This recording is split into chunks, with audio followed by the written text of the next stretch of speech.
Talks. I'm Mrs. Stahl, and I am so excited to talk to you about today's book. Whether you're looking for a new read for your next book report or just something to enjoy in your free time, I've got you covered.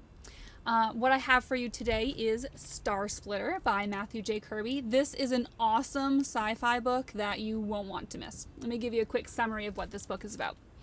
So like so many sci-fi books, this one takes place in the future, the year 2199 to be exact. Deep space exploration and teleportation have become pretty common.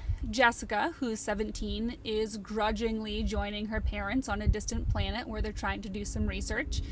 After Jessica's teleportation, she wakes up to darkness. She finds what looks like the aftermath of a disaster.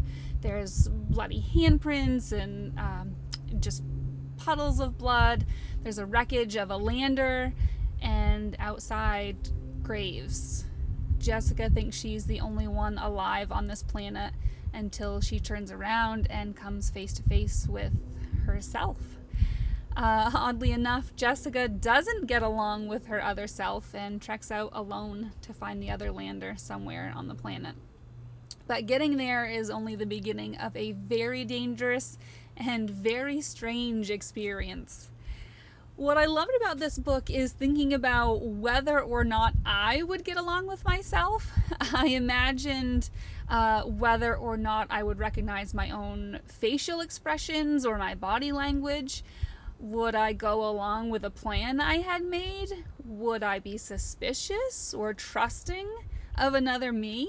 It was so cool having a book where the main character was the protagonist, but also sort of the antagonist, depending how you think of it. There are also a lot of moral and ethical dilemmas about teleportation in the way that this author describes it.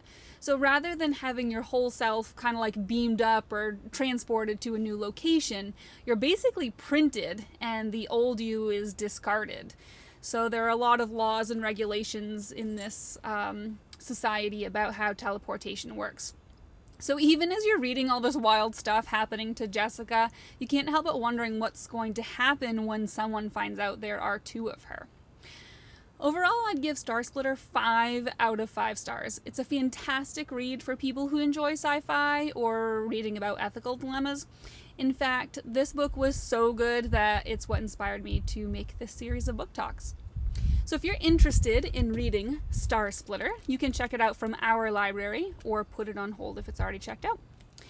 Thanks for watching, and I hope you love this book as much as I did. If you have any books you'd like to see reviewed here, please let me know. Thanks again.